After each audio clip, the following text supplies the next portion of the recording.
Hello. Papa Dog and I, we are making a video together. We're already in bed, yes. Papa Dog and I are in bed together, and we are making love in the truest sense of the literal sense, yes. So, and we have a disco ball on. We are in Paul's bed right now. I have the disco ball in every room, and it is cozy. And this is, oh, that looks so good. Look at that. Look how good that looks. It is incredible. Oh, disco baby. Okay, Saturday Night Fever. Okay, so I don't know if this is gonna work. My eyebrows, they really look witchy now. Big and thick, and from the backwoods witch. That's how I look. I could be put into a fairy tale. I could play the backwoods witch. That would be awesome. I would love to play that for Halloween. A Halloween movie. Children's fairy tale or something. That'd be awesome.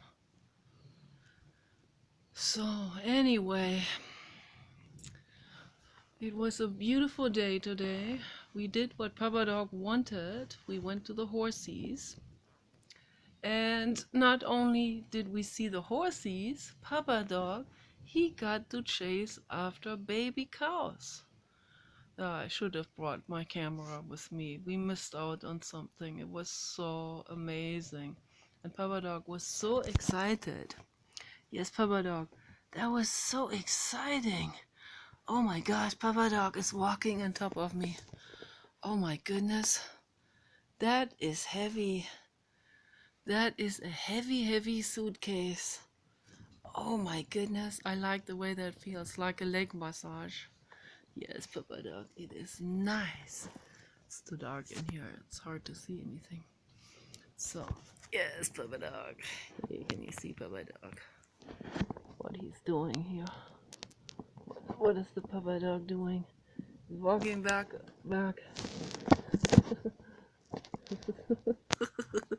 Papa Dog, what are you trying to do? What is this? What is it, baby? What is it, my love? What is it? Not comfortable? I love you. Infinitively. Oh, so you are everything for me. You are my everything. You are my everything, God. Okay. So, anyway, it was a wonderful, amazing day. The sun wasn't too bright. It was a little bit hazy, and then the sun came out, but kind of like shining through a natural cloud sunscreen. And we picked up some apples for the horses, and he got to see the baby cows, and but they all ran away because he was hollering. He was hollering in excitement. Basset hounds, they holler, they howl when they get really excited. So that was really neat. And then we got to see the horses. They came all the way across that very large meadow, across 10 or 20 acres. They saw us waving apples. They saw us from very far, and they thought, oh, these people, I've seen these before. They always have apples. So why don't we get to go over there? And so then they all started to come over, like 40 horses came over. And Papa Dog got so excited, it was crazy. Papa Dog stood up very tall because he has a very long back. He stood up almost 5 feet tall. And he stood up on the gate. They have this gate with the different spokes in it, and he stood up on a very tall spoke with his front feet, and he smelled on the horse's nose, and the horses smelled on his nose. And he got so excited when that happened. It was so touching. Yes, Papa Dog, that was so infinitely touching, was it? Yes, yes, yes, yes. That was so incredibly super and infinite, infinite love. And so we petted the horses, and Paul also kissed one horse on the mouth. And he loves that because they have those the velveteen noses. I always call them my marzipan noses. So so soft and so muscular, muscular lips and noses, because that's what they need to have a lot of muscles. Different, they have like probably thousands of different muscles in their nose, almost like an elephant. Yeah. So they pick up grass with their noses, with their muzzles, with their lips. It's all one big velveteen muscular blob, and they grab the grass very, very hard, like very, very like a vice grip. And they ate the apples, were very happy. And then we went to the beautiful lagoon. I cannot say where it is, but it is so gorgeous that it is like from another planet. Every time we go there, I feel like this is a landscape that I envisioned being on a different planet, somewhere, planet love. So gorgeous. So I went in there with my feet up to my knees, and I went for for a long stretch. It was very shallow, just like thigh, lower thigh deep, and then I went to my knees, and at some point it went further, but I had knee-long shorts on, and I didn't want to go in all the way because it wasn't warm enough. The water wasn't warm enough. It was like, I don't know, maybe 68 or something, 65 degrees. It's not warm enough. But it's okay for going in with your feet and just standing there and just looking into all the way around. Just amazing panorama of ocean, landscape. Incredible. And there was no one else there. It's very super cool. So that was very, very neat. And also, I want to mention that I have this, and I recommend for other people to do this as well. It is a meditation. And the way this feels, and it feels really good to talk about this to my tablet, and with the potential that maybe someone will see it, like Koala Mama will see it maybe and understand me. And one of the very, very, very few people who do understand me, and Mirka. It's only women who understand me, and it's only very few women in the world. So, but that's okay. So, at least there are some people that can somewhat relate to me in some ways, and that's very special and means a lot to me. It really does. It makes me feel like I'm not totally alone in this world. There are people out there somewhere, and I might never get to meet them, but maybe we will get to meet each other. Who knows? Who knows what's gonna happen? I don't know. I'm not even gonna think about it. What's gonna happen in the future? So I don't know if I'm gonna stick around. So that's the thing. Because and that's what I want to meditate on right now, because there's this, it's not, I can't call it depression anymore, because as Arjanov always said, depression is repression. So when you have depression, it is a form of repression because you're repressing something. You're repressing something. You're in resistance to something. That's also what Esther Hicks talked about. You are in resistance to something. And when you are in resistance to something, that's also going to bring me to the subject.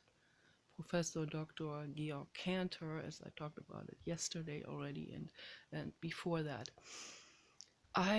It is hair raising. It really is. It really makes my hair stand up on end. That mathematician. It is. Oh my gosh! What I read today. Oh my gosh! It is incredible. So it's when we are in resistance to something, whatever that may be, whatever that is, that you are in resistance to for whatever reason, for whatever psychological trauma reason that you are not aware of in your past. There are so many things that are going on, that there are so many traumas, and I want to get a better perspective, a little bit better. Not just my head, but my shoulders too, and my artwork in the background. There are 4 pieces on the wall.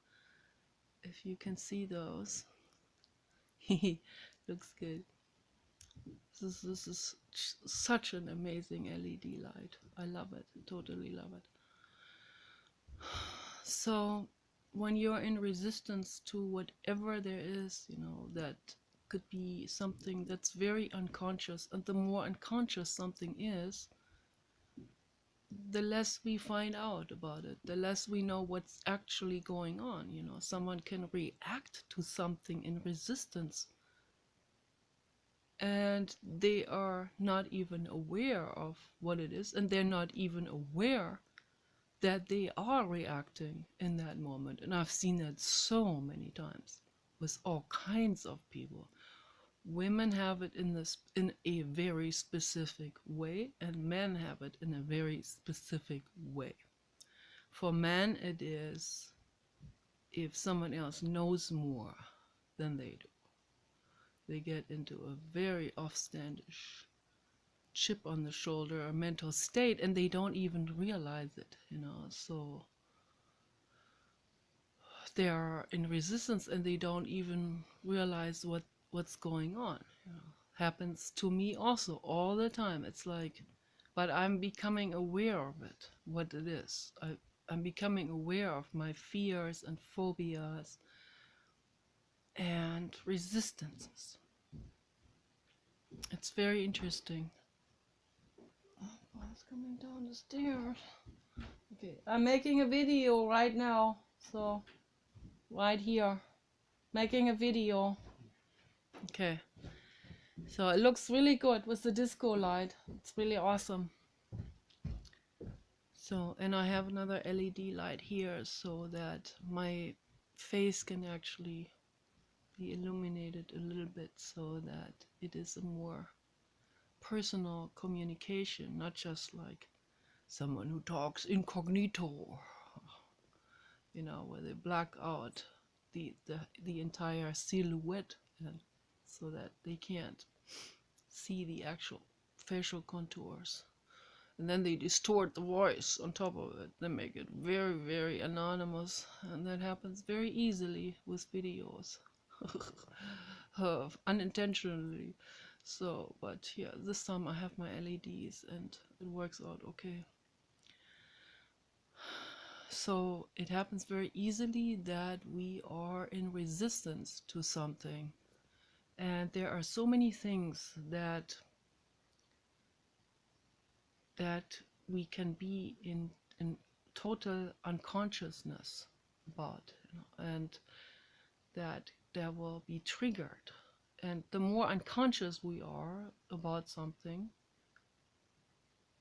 the more it can be triggered at any point in time by random, or nothing is random, but by things that happen throughout the day, or particularly when we get in contact with other people, these things happen.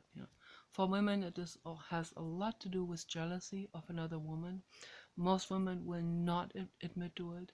They'll be there'll be a second phobia to admit to that to themselves. There'll be another phobia that would be like falling into an abyss to admit to that, or even worse, admit it to other people, even if they somehow have a hunch of what's going on, but they will never allow themselves to admit that to other people. And I tell you, it is pure luxury to admit it to yourselves and to admit it to other people, even to strangers. If something like this comes up, if, for example, I go to dinner with people and there's this incredibly amazing, hot, sexy woman there, and she is sociable and all of this, and I see how the men like her, it will probably be very painful for me to sit there with them on the table too. Most women, they will never admit it. They will be a pressure cooker on the inside.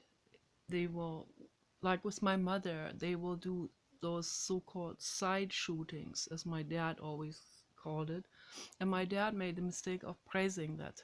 Aha, you did this witty side shooting again. Witty. No, don't praise these things, That's a mistake. If you praise neurotic behavior, you're gonna just convolute that person even more. We need to open these wounds up. Those are festering wounds that needs to be opened up, not praised, not put another armor on top of it, another band-aid, and cake it all close. But then it will smolder underneath even more. It will come up in the most inappropriate situation, and it will boil up. And I've seen women where this boiled up in the most inappropriate situation, and everyone around them goes, what's the matter with her? What's going on? Like I said yesterday in my video, truth flows whether we like it or not. The truth that we are hurt is there. And if we deny it, if we stand in resistance to it, it will knock us down. It will boil up. It will come up like an avalanche in the most inappropriate and strange situation, and it might alienate friends, and it might even cause someone to become insane. That's how far some people take it with their suppressing of the truth, of true feelings. The moment you open this up, you cannot imagine the relief. And I had the luxury to attend primotherapy and to go through this for over 10 years, to really practice that in depth and go through it and go into it and open that up. Open these wounds up, these festering wounds, and let air and sunlight into it, and let diatomaceous earth and garlic of truth in it, and let it heal and let it relax for the first time. Yes, you say, I'm jealous, and boy, it feels good to even say it. It's like, no, ego, I'm not gonna let you ride me like a monkey on like a troll on my back or something. No, I'm not gonna let the ego run my life anymore. Just my pride or whatever. I'm proud. The proud troll, the proud female troll would never admit it. But the way it shoots out then is through trollish comments and very catty, snarly comments and hate comments against that woman that they're jealous of. So you see it in chat rooms all the time. It's like as if you can look into people's brains. That's what's going on. But the people who are participating in these chats, they are completely unconscious about all of this. And the men, they go, oh, women are mean. Oh, they will keep saying this. Oh, women are mean. They are catty. They don't understand why that is. Because they're jealous. My goodness. They're all competing with each other. They all everyone wants to be the one, the starlet in the chat room. Everyone wants to be having the spotlight on them, having the man flirt with them and not with others. So that's the thing. And how better than to, put the person, the witty person, or the daring person, or the person who, usually the person who gets the attention is the person who doesn't follow into the fads, right? That's obviously what is being noticed by everyone, not for sexual reasons, but because, hey, it stands out, right? And and then the troll women, they will come up and they will try to destroy that shining, witty person who stands against the stream, who says something outrageous that they would never dare to say, and they all try to destroy that person, and they're totally unaware what's going on, totally unconscious. And see, that's what we need to shine light on. So we need to shine the light into all of this unconsciousness, into the mental fog, into the mental crevices. That's what we need to do. We need to shine light into it, and we need to bring it out to the surface. I mean, we need to tell the ego, hey, relax now, relax. No more need to fall onto the mattress and relax, fall through all these convolutions at once, like from one convolution level to the next, down, down, down, down, until you fall finally exhausted onto the mattress and say, oh my gosh, I wasn't aware of any of these things. Now it's all becoming clear. What a luxury to do this. Oh my goodness. It is such luxury to do this. You have no idea. It is such relief to say, oh man, yes, yes, yes. Aging sucks. Or I'm jealous like heck. Or, I feel unseen. No one knows me. No one sees me. We almost all of us are in those emotions. Almost all of us, but most people would never admit it to themselves. They will rather stand in resistance because they feel like it would be torture if they face the truth.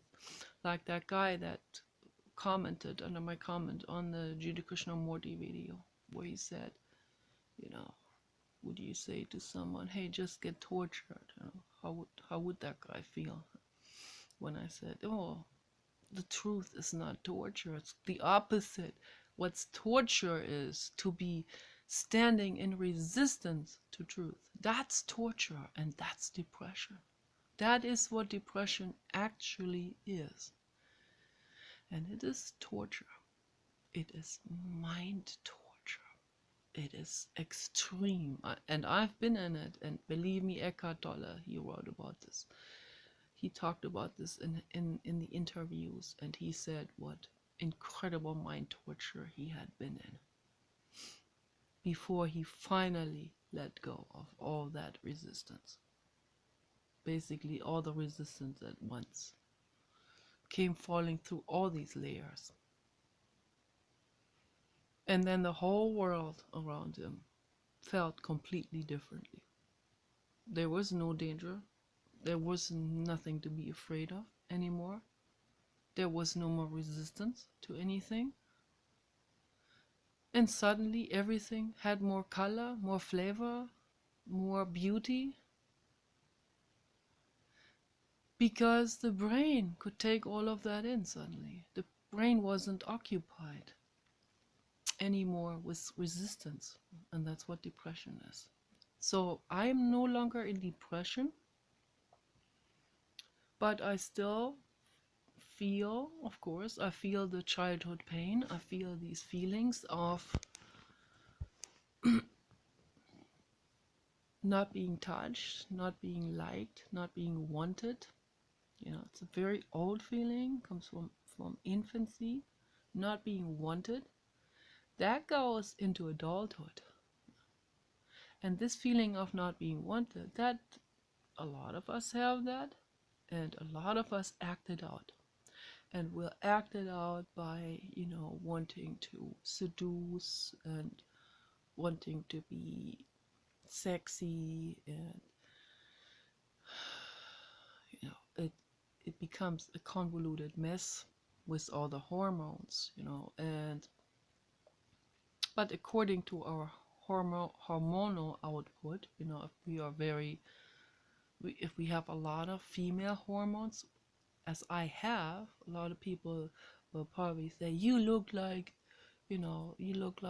like a tranny, and I don't believe it, but yeah, it's true, I do have it.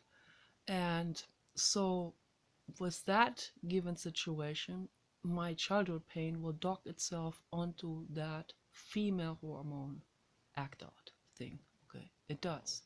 But my intellect puts a brake on it. See, if I didn't have an intellect, if somebody would blow my brains out, I would probably, I don't know what I would do. I would probably become like, I would probably dress up inappropriately like a hooker or something. I don't know what would happen then, but it is my intellect, and it is also, and it's also, then to see, that's what makes it so complicated. It's also my mother, who could not allow her femininity, her divine feminine.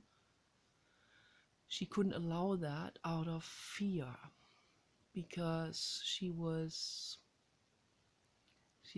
abused. And so out of that fear then came this, also this, like holding on to being invincible or something. She would say of herself that she's tough, but she's exactly the opposite. And she would cling to all kinds of things, to her academic status, like she wanted to become a judge. She should have, instead of having children, because she was not ready to have children at all. It was absolutely a disaster. She traded her pain to me, not with my brother so much, because he was a boy. That's why she traded her pain onto me. It's a gender role that she had given to me, and that's very traumatic, and it's a very unconscious thing that happens there. When we were little girls, and the mother has so many issues, and she will completely, silently, unconsciously sneak these issues into the little girl. And it is very awful what happens, and it takes an awful lot of consciousness process and consciousness becoming process, a constant awareness gaining throughout life, to see through all of these mechanisms, to see it all, to see the entire puzzle piece from above. So she's put that into me, like, like it's low class to be a clown, or to be colorful, or to be seductive. All of these things, you know. So, or it's low class to bleach your hair. All of these taboos, you know, like it's low class. You are not like this. Oh, you can't have that handbag. That's way too, looks like a hooker. You know, it's like it goes on like that. You know? And so I adopt these things until I become aware of it. And once I become aware of it, my inner clown, which I have the inner clown. I'm not allowed to say the word Heyoka anymore, because someone on the shamanic group and on Facebook said, Heyoka is a Native American term, and only the Native Americans are allowed to use that term Heyoka for themselves. So, but what it means clown who shows people the mirror. So I said, okay, I didn't know that. I will never use the word Heyoka, but I said it kind of a little bit in a way of being a clown. I showed him the mirror by saying this, by saying, oh, that is a crime if anyone else uses that word Heyoka. That is wrong. We should not do this. And I'm against being sarcastic like this. I'm totally against sarcasm, but it did snarl out of me like this in a way. But it was sort of 50-50, you know. It was like, okay, I'm not going to use that word anymore. If you guys don't want me to use the word, I won't use it. What I should have said is, then you can't use the word kindergarten anymore, because kindergarten is a German word. And can you imagine if I said that? If I said only the Germans can use the word kindergarten, because it's a German word, you're not allowed to say that. But no German ever I would never even think about saying something like this. That someone else can't adopt a word from my language, or the language that I happened to grow up in. Okay? I mean, other people can't adopt the word. What a bullshit, you know. I mean, I should have really gotten into this, but I didn't want to argue with that person. But I should have said that to make this clear.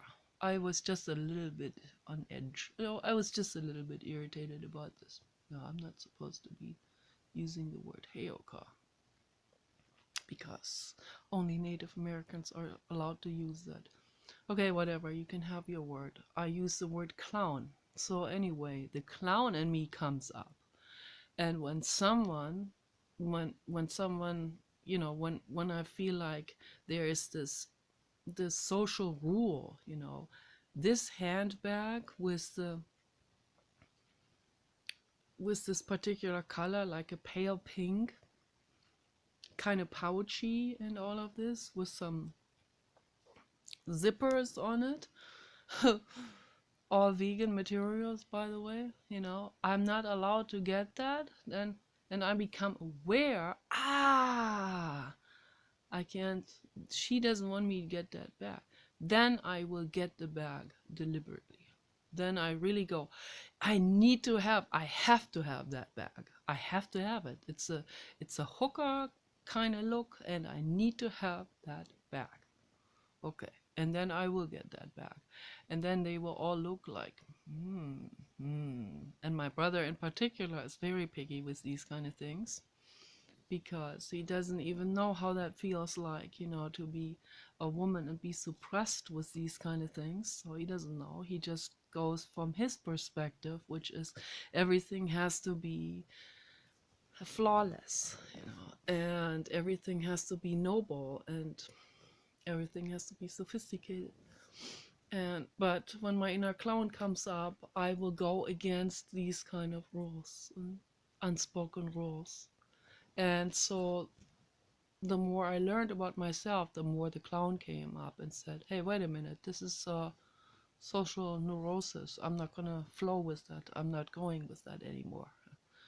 But the more I find out about it, oh my goodness, the more liberating it becomes.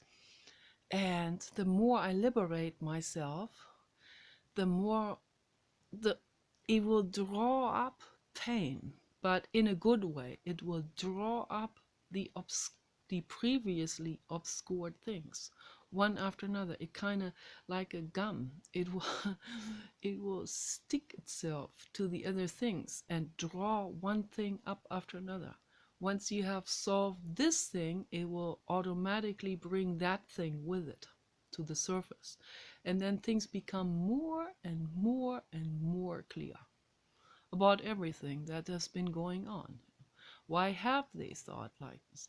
Why is society? Why have so many people in the academia in Europe, particularly Germany? Why is that this particular thing going through thousands of people simultaneously? That same thing, with the handbag. That's not just something that comes from my family alone. It's not some lone idiosyncratic thing. It is a social illness, that handbag problem. It really is. And when I talk to friends of my parents, like people from the Rotary Club, for example, it became very apparent. It became even more caricaturistic. They were even more exaggerated in that in that direction that my mother is already in it. So I guess my mother, because she doesn't want to be extreme in any direction, she's very careful to be a careful rope dancer, a super cringy, exhausting, be exactly in the middle, rope dancing on a fine rope of super perfection.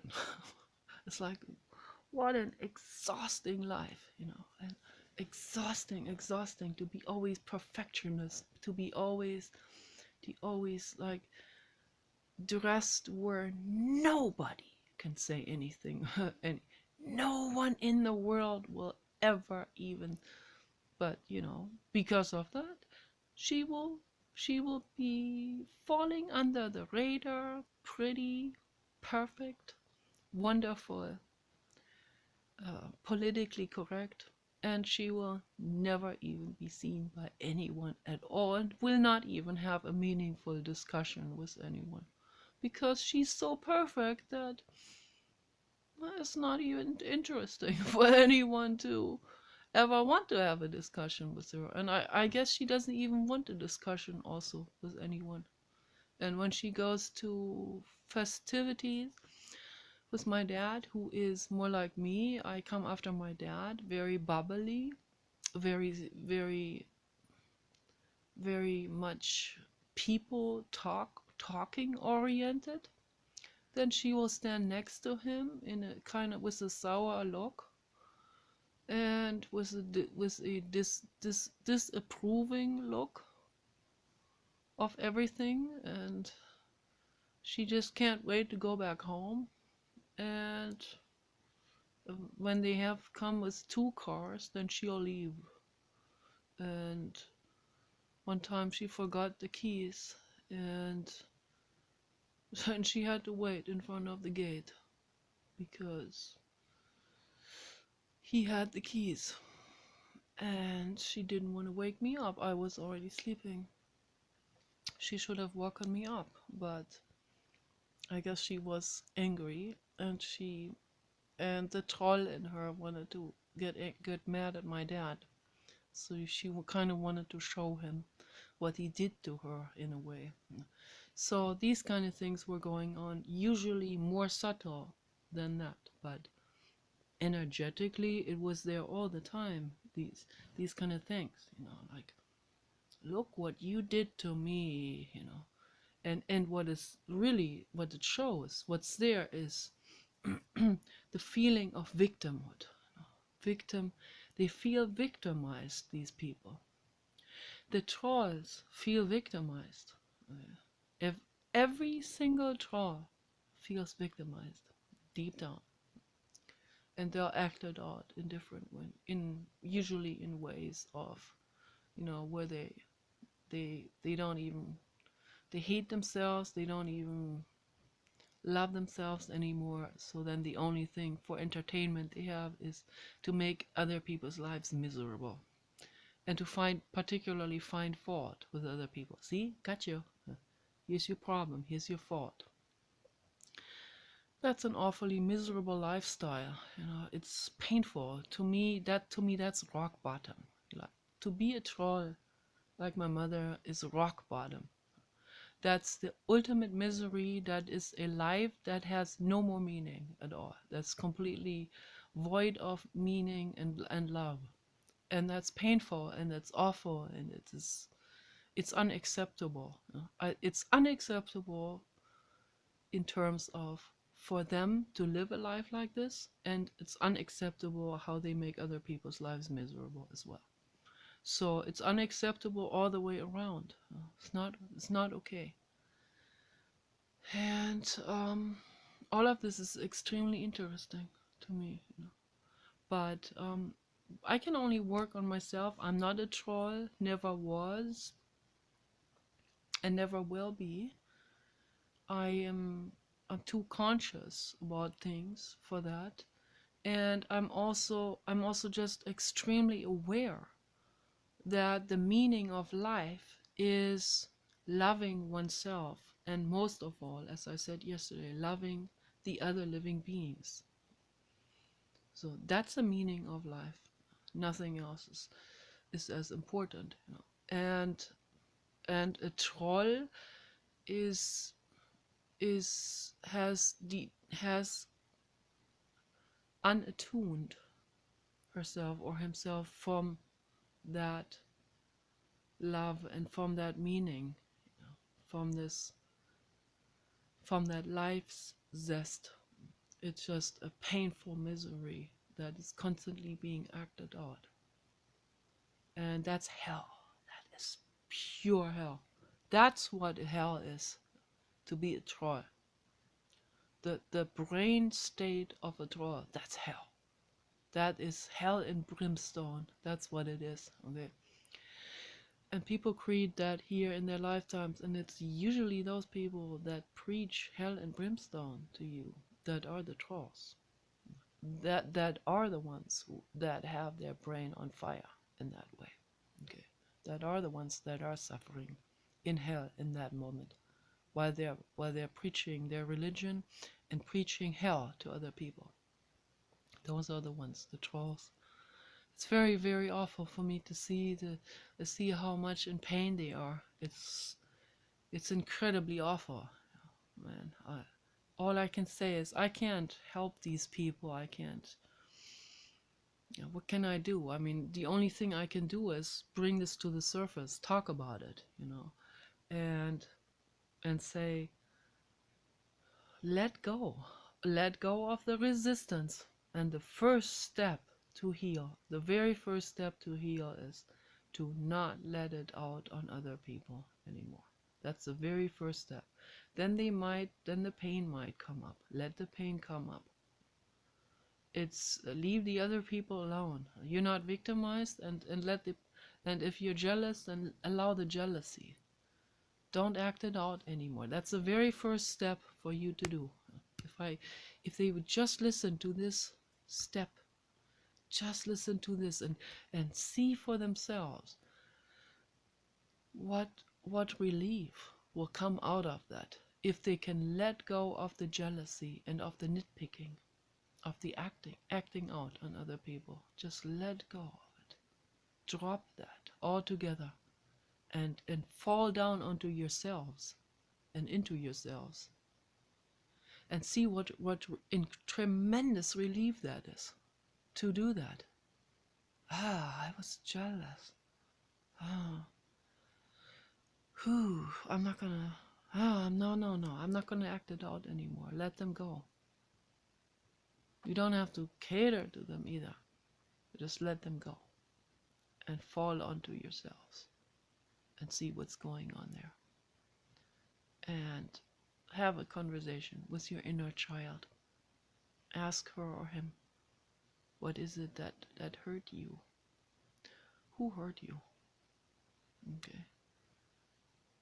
And embrace yourself, like what Dr. Kristen Neff said, to cross your wrists over your solar plexus and embrace yourself that way. You know, hold your arms with your hands across like this.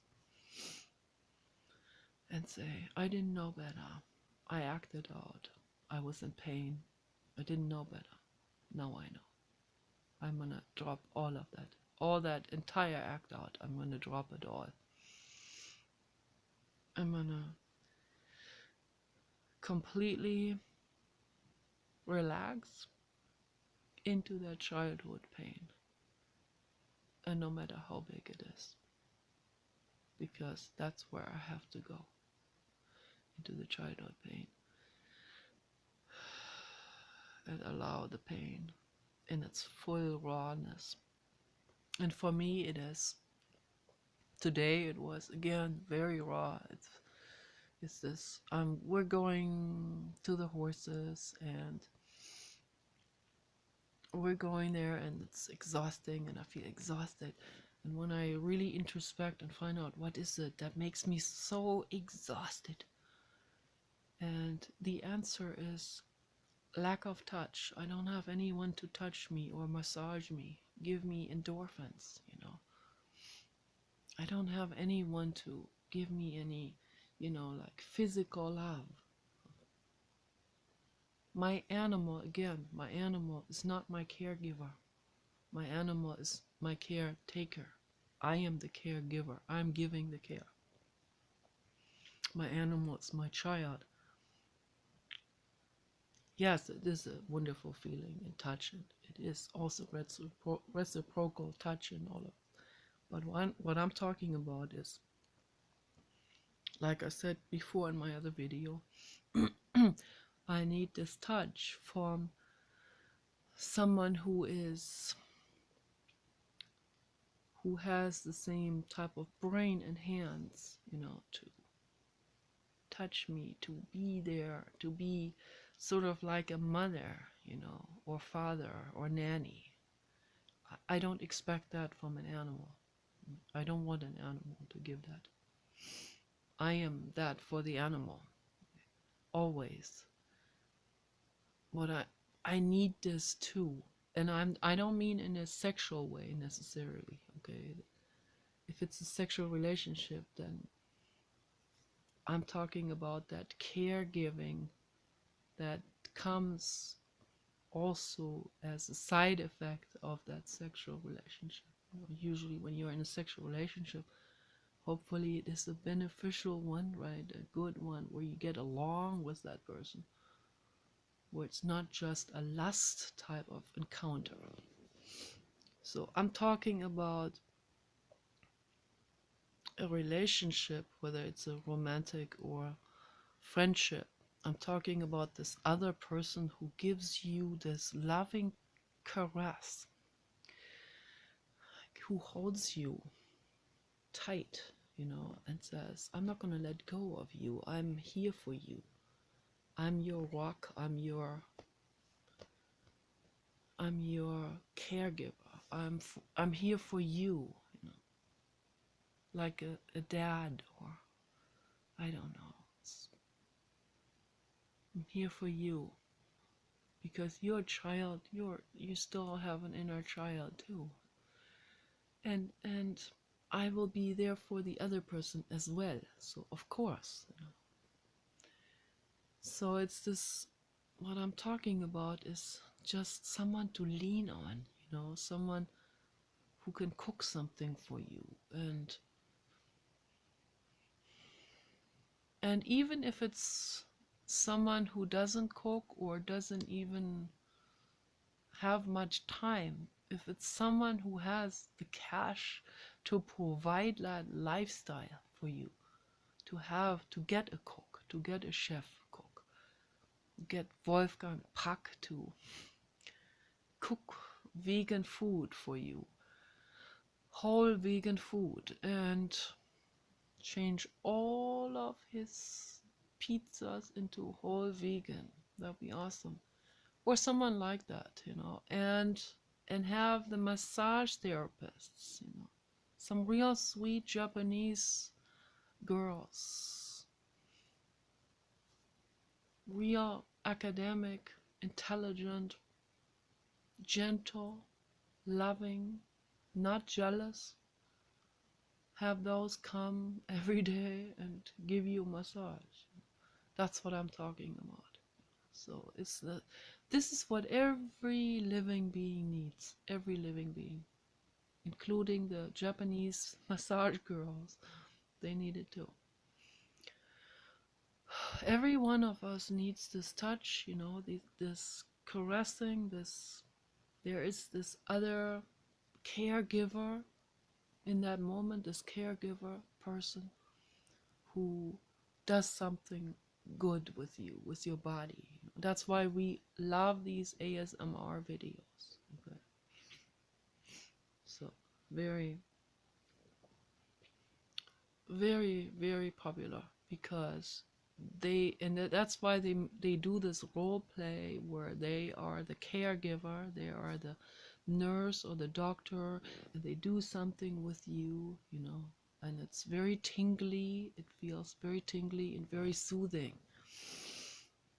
And we need this. The videos are great, very great, very beneficial for me too, but I need more. I need actual massage. I need a Japanese girl to give me a massage, who is there for me, caring, professional, not jealous. Very important. I had massage therapists who were full of hate and jealousy, and one who hurt my breasts, and one who hurt my lower thighs really badly. And one never knows, in advance. You go to a spa and you don't know what kind of people work there, and sometimes it's a very negative surprise. So I had such bad experiences with that, where I cried and all of this, where I didn't even want to go to a spa anymore, where I feel like I would have to hire someone and they have to do an ethics test first before I hire them, like a permanent massage therapist who comes in every day for 2 hours massage. And that's what I really need. I need this. And everyone needs it. Everyone. We all need it. But anyway, I don't have it. I give myself foot massages. I show you how to do this. And there are ways to bridge this, definitely.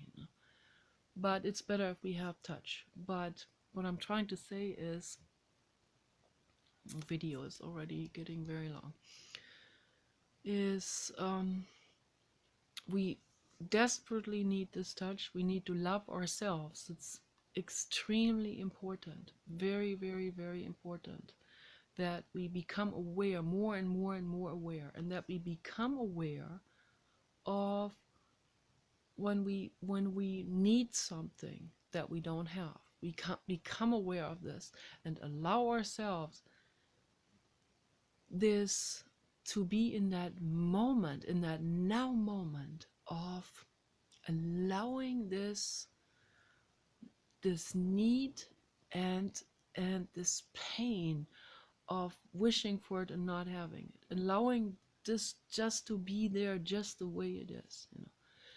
Here we are going hiking, for example, and I'm exhausted because I don't have touch, and I just allow myself to be in that situation.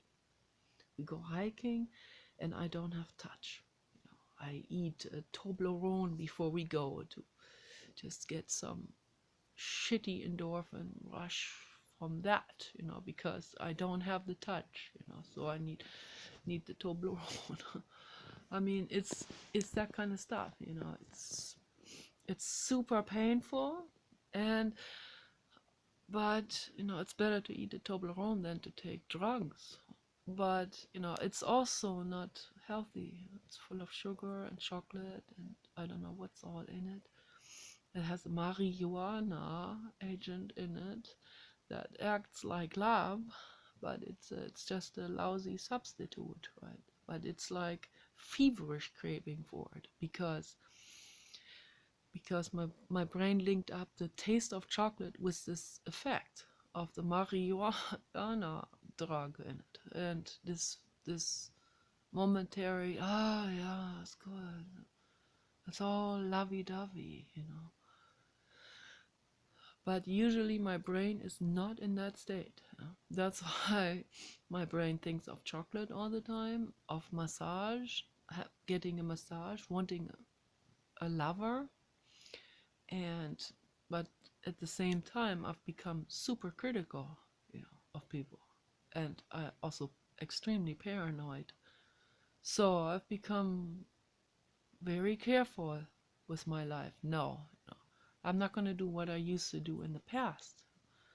I'm not a bed hopper anymore. I only hop in this bed with my papa dog. Yeah, that's all I do. So, but I let myself feel this. Oh, I go there. We go there to go hiking, and there's no prospect of touch, and there's no, my senses aren't going to get fulfilled, and it's painful. It's painful.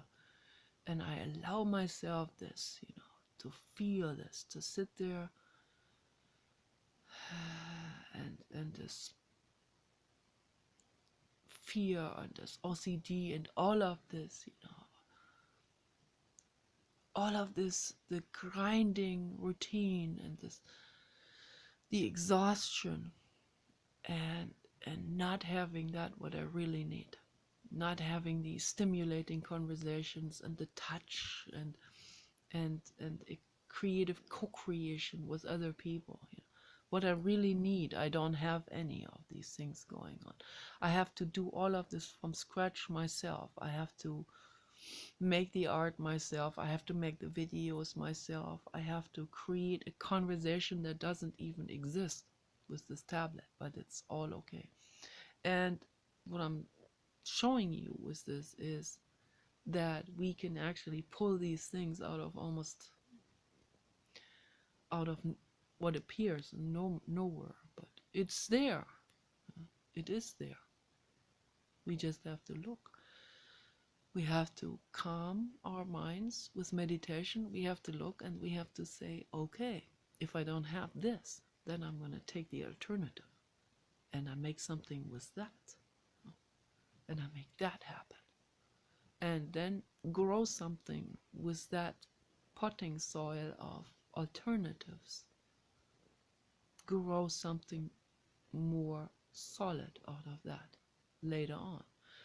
That's how I see it. Okay, but I'm not going to make myself dependent on the outcome. It is the process, as Ben Goetze always said. Enjoy the ride of it. This is your task. This is your ride. And this is your journey, So enjoy that journey with all of its pain, with all the rawness of it, the rawness of the pain of not having the lover, not having this. That's very painful and exhausting, and lean into that exhaustion. That's what Pema Children always said. Lean into the fear, lean into the pain. Breathe into whatever is the neck pain, the shoulder pain, the exhaustion, not having this, not having that. Allow yourself to cry.